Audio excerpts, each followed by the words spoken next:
Tala falava I nei vaenga o telefou le si ufonga o le lau mua mai I Wellington e. O le tala mua o masalomia le o atu o le fua o tangata le aini ngā ruenga I sao fa inga o pito mawa I le tonu o le iwa te usanga so o tuana I atu. A o faa waupea ia a fianga o le tūranga faa le tonu o le tamau ainga ma le leanga o le tongi o tangata. E manatu la o faito fai ma ta aupu tau le tamau ainga. E ono o atu I le 5.3% le sitanga mo le tolu masina lea na uma ia Iuni. O se au whainga o pito I mau o lunga lea taru mai le whaiunga o le tausanga I rua awes furono, whaatusa I le 5.3% sa iai I le tolu masina o mua atu. Ona o le tele o ngā luenga ia na whaamuta ma tau le mawai manita ngata whainga luenga. Whailo mai le ofisa si niol te mau ainga le whare tupe o le ANZ o Myers Workman o le manatu au tu o loo iai o le a mau lunga le a whainga o tangata le aini ngā ruenga I tonu o le tunu o ona o le tūlanga wha le tonu o le tupu hae o le a whai o tangata whainga ruenga ma le whai titia o awanoa whainga ruenga. O mantua mau o lalo fōi le tūlanga ma le fua o le maketi tau ngā ruenga I le tonu o New Zealand I le taimi nei. O le manatu fo ilea o sui o isi fa le tupe te tele o le tunu ue pei o le Kiwi Bank ma le Westpac mai o lo iei le manatu o le ato e whaititia ele fa le tupe tu tonu po le Reserve Bank I le masina le nei I le fua o le tului o tupe ai talafu mai I fa le tupe. O le atu mau o na fia atu motu le Pasifika I le sitanga o la fonga te tongi mo o loa ia e whaatau atu I Amerika Peita ai, e iaia tunuu o le a mawara loifo le fua o le la fonga la tau te tutongia na I lo le foinu mela na mua I wha ai lo mai e le malo a Amerika I le masina o a perila. O le vai aso na te nei le asa wha ai lo mai ai le malo a Amerika o le a tumau pei le se 4% I le fua o le la fonga tutongi mo o lo umai wha aulfa le atu I le United States e pei ona wha lia mai I le aso lua o le masina o a perila. Ai veitai la o le la fonga I se 4% e na o tunu ia e tele o loa a Amerika o loo whaatau watu iai. Ai le ititi o loa a Amerika o loo la tau whaatau wina mai iai. Wha lia mai e se sui o le whainga malonga Donald Trump o le fua e launga te si ai le tele o tunu o le lalolangi. Ai o le la fonga e se 5% o se la fonga fau lea mo tunu o tu se wha se furu la whai ia e te lea la tau o loa o loo whaatau watu e Amerika.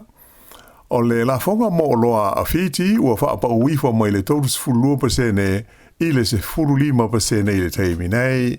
O se tūlanga ua talia fia le minsta o whaatau I ngā Fiji I a manoa kamikamitha. Ta ua le minsta o lo whaawa o petera noa ngā loa ia le wā male malo a Amerika tu sa o le mata upule nei. Ua whapena fōi o na iaisa swinga I le fua o le la fonga mo o loa mai le atunu o Vanuatu. Lea ua whaapa uifo mai le 2% na iei mua I le 15% I le teimi nei. Ai whape fōi I o loa mai le atunu o Nauru. Lea ua pa u le 15% mai le toru se 4% sa iai mua. Pei taina o Papua New Guinea whape ai ma New Zealand le ua si I le fua le la fonga tutongi mai le se 4% I le se 5% le fua ua ie nei. Whailo mai la ai le li parimia ia Christopher Larkson o le 5% pei ona iai e le o fia iai le malo so whaatasi New Zealand. Mai o le ua malanga I Washington e se suisi ni o le malo o Evangelis Vitales mo le sanga whaatala no ina o le alawa mata upu o le muli ane whaatasi atu ia I Washington ma le minsta o whaatau inga o Todd McClay. O le 5% o le la fonga mo o loa e whaatau atu I Amerika e manatu le tuangai o se pō I le manifinifi o le au whai loa I e whaatau atu a lātou o loa I te tonu o le United States o Amerika.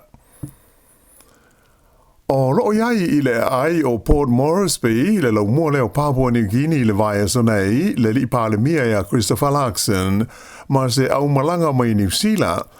o loo fia awa I sauninga whaamanatu o le 5 tausanga o le malo tuto tasi o le hoi atu nuu tele o le Pasifika. O le whainga malanga le nei wa whaailonga ai ma le 5 tausanga o le wāwhea loa ai o malo e lua. O se mafutanga ana amata o le ia vea Papua New Guinea ma atu nuu tu maosi. Mai whapea o New Zealand o se tasi o urua I malo na o la tu walo ia le tula I mai o le malo tuto tasi o Papua New Guinea. O le toru tausanga lea ua whaumai le tausanga, le whaamoe whaumai le tausanga I lua o lua fitu, e tusa ma le se lau toru sifuru ma le 5 miliona Tala, lea whainga atoa le fisosani al malo New Zealand, ua tu ina atu ia Papua New Guinea mo lona ati nae, e au fia ile fausia leo se no whanga turu tonu, e tonga fitia ai ia ngase o mata, I do tonu o le whale mai tele I laumo I Port Moresby, o le angaru ai se whainga whapaanga, ma le whaalapo tonga o le Fred Hollows Foundation. E lenga te lea, ai se 4 miliona Tala le isi vai ngā tupe o lea fesosani New Zealand, o le a fesosani le whaale laia ma le whaamalu sia o le polkalame, o le whaia o tui pui o tau maiti, ta ua le palemia I Alaxon, a o le itu ua le atunu ua nafi le whaamoe moe, e fia ngā lulu e whelangolongo mai ma le malo Papua New Guinea, mo le isi 5 tausanga o lumana I nei. O le masina na te nei sa whailo mai ai e le fita a New Zealand, le awina atu lea I Papua New Guinea, o ni fita mai le vainga au lona se furuono, le 16th Field Regiment, mo le whaio ni awa onga, mo le vainga au Papua New Guinea, I le whaonga ino ni au penga e whaonga ai I taimi o ni taua. Ua whailo mai le whainga malo so whatasila na fuafuanga, e sui a toa ai I le suenga o le tūspasi moa o ngā maulunga, lea e ta ua o le NCEA, whaalia mai e se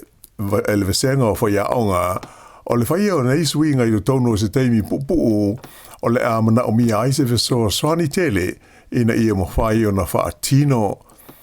E pei ono silo fia, o lea ua sili atu I le 2 tausanga, ta lua na whaonga ina le suenga le nei,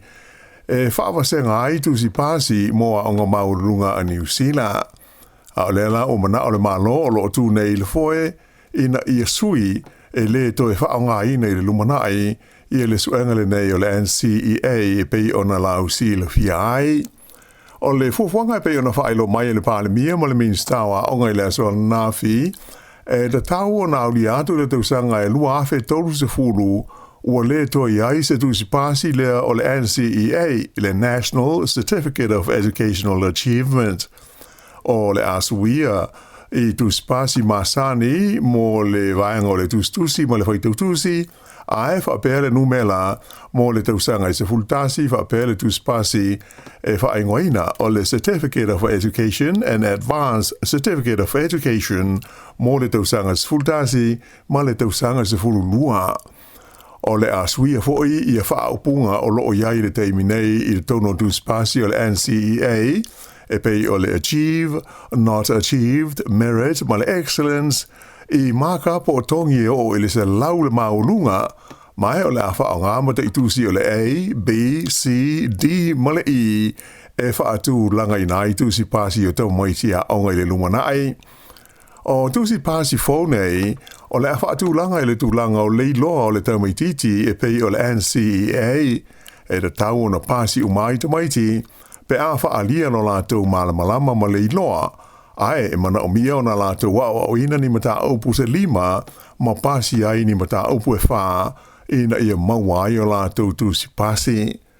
O tamaiti ia o loo I le tausanga malu I le teimi nei, o lātou ia o le a mua o na wha o ngā iai le suinga, e pei o na wha I loa mai nei, I suenga o tu spasi nei le tausanga I lua afe lua se furuma le malu.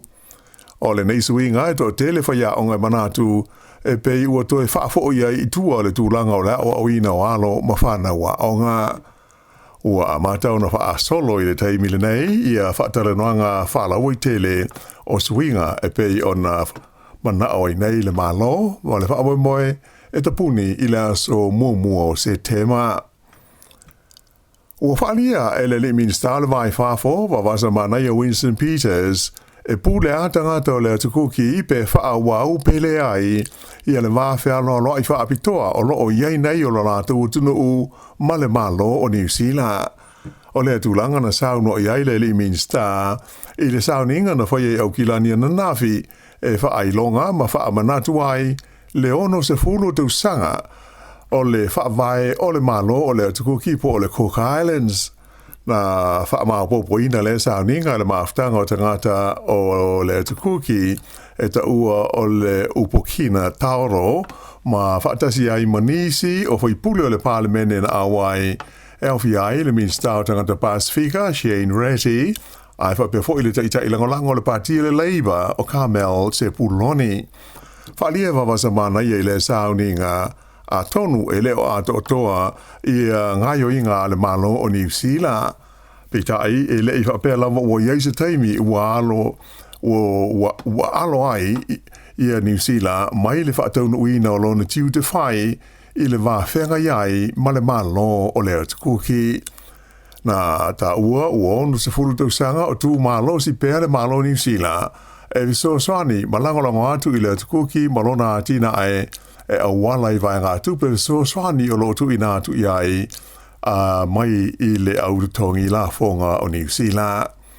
O le teimi nei, le o fia la whai ngā malo so fantasi i le pālemia ma le malo le tukuki ona o le sainia o se la tau whenga inga i le vā ma le malo saina e au noa ma le whaai loa mai i a New Zealand.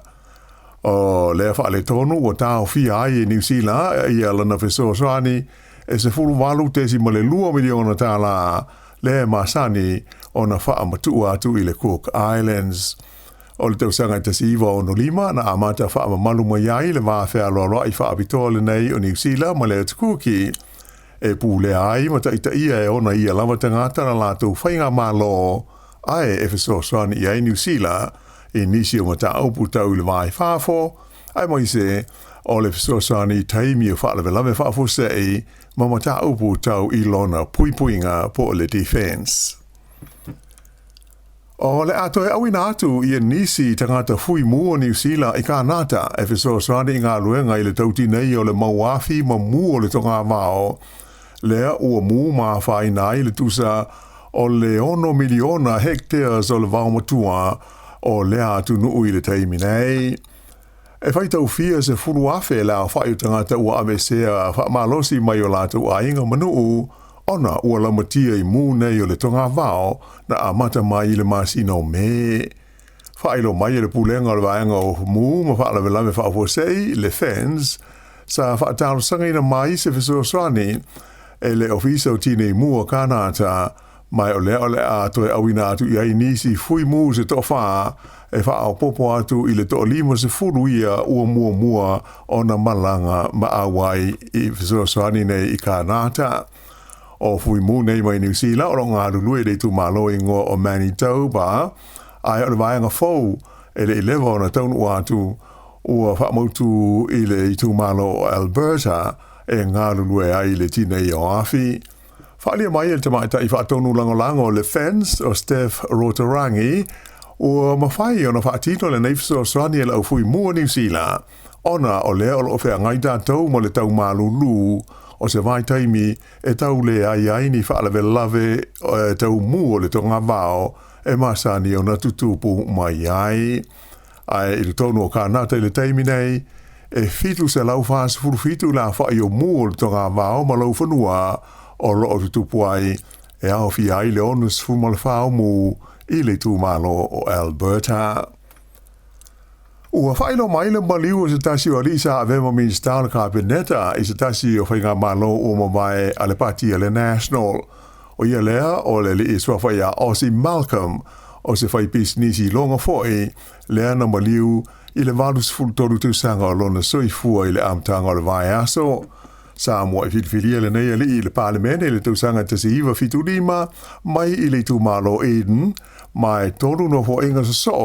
o tu lai mai ai o ia se ia o ina whaia ina mo pa u le whainga malo le National i le palo te tele o le tausanga tasi iwa walu wha. o stasi nei tangata sa lango malosi I le li na avea ma pale mia I na ona po le sa pai Rob Muldoon mai o le tusanga e tasi iwa valutasi na tofia I whai ma minsta o le kapeneta. O lo tau fia le whaamisi nonga le whaalawi loa ina mai o le ingoa a to ai fo I mawholinga o le mawhine lea na molia I le whai o ni winga Sāmoa ma le whaatamala I le wainga o se tau mai titi. O le nei te mai tai luas fulfitu tau sanga o le soifua pe o na taunga le tātou Tala I le aswala nafi na molia le leo ina ua maua I le tono se ato pau I le vaenga te ua yuta se pasi ia se teinei titi na o le lua tau sanga le matua I le aua uli o le asa. Na iei le polenga o leo I le ono a whaina o le nei alu toto I tūlanga vela o le ato pau sa ia I le tonu ai mai se na o lona na pekini na whai le teimi atoa tu sa male I tūla le sa ia I le tonu o le ato pau a o malangane le pasi a le intercity I lana malanga mai whakareia ngai au kilani pe ona ta ue le tātou Tala nafi o le taimi na awea le pasi I le nuu e ngō o Waikawa lea nei loa I le au pasi lea wha le tonu e mawhapea na longo I nai leo. E luas furu lima tau sanga, le matua o se tau le lea mai le pitonu o taita na tu lai luma o le whaamistonga whai tu malo I le Hutt Valley I le songfuana nafi ona o le whala velave le na manu o tinga ina I se tangata I le taia o le sa I le pitonu o Stokes Valley. Whai lo mai le leo o le whala velave nei sa wha o ngai nai se au penga malosi po o se whana mai o le na manu ai na awinatu I le whala mai tele Wellington I se whalele helicopter o loo tau fia I nei tinga ina. O le po le sa le na mawai ma tau fia leo le li ua whaia ne iai mo lianga ona o le whaala ve lave mai o wha moe o le ato e oane I lumo o le wha amsinonga I le aso se fuma le wha o le masina le nei o au kuso.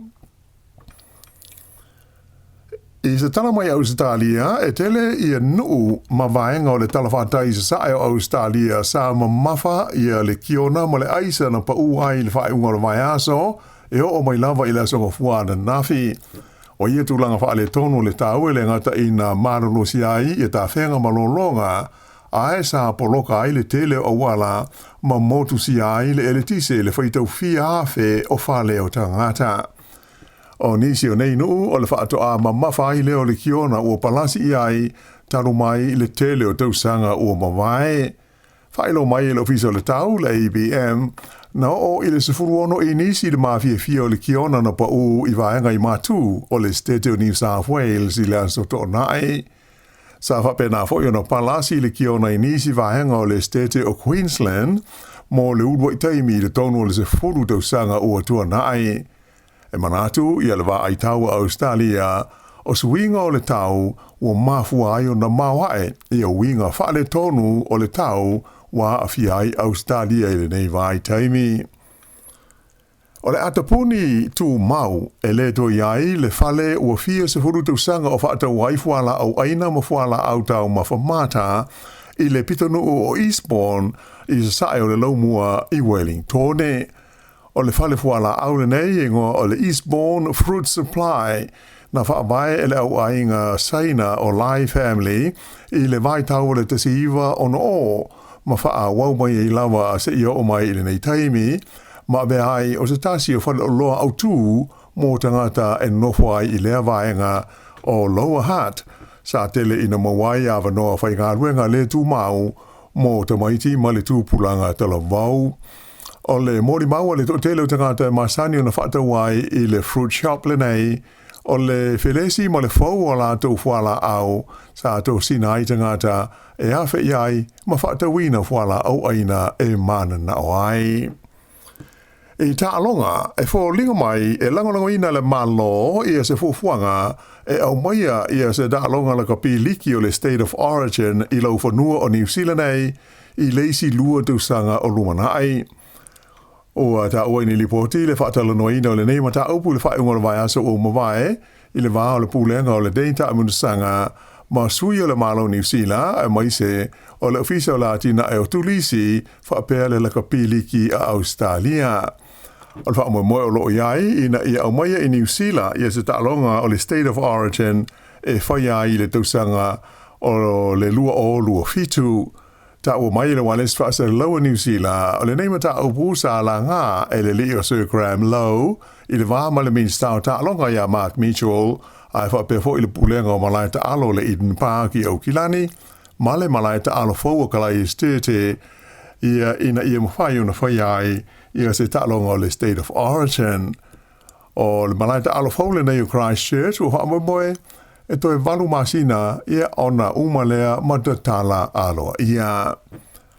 I le tamirisanga soka o ta'alonga soka a le Oceania, ia o loo whanga solo I Sāmoa, mo aua le tupao ta maitai I lalo le sfuruono te usanga le mātutua, o lea ua sao atu le aua ta maitai o Sāmoa, I le vaenga o le semi-finals o lea ta amirisanga, ina ua manu malo I le la ta'alonga ma le aua fiti I le asoana nafi. O ai o lea ta'alonga e whāskoa Sāmoa ai le ai fiti. O lona lua leo ma losa so o le aulina I Sāmoa. Ta lua na amata le ta'amirisanga na mua ma lo I latou ia New Caledonia I le whai ungola vai aso I ai e lima I le ai. I au le whai ungola nao le nei vai ngau telefau.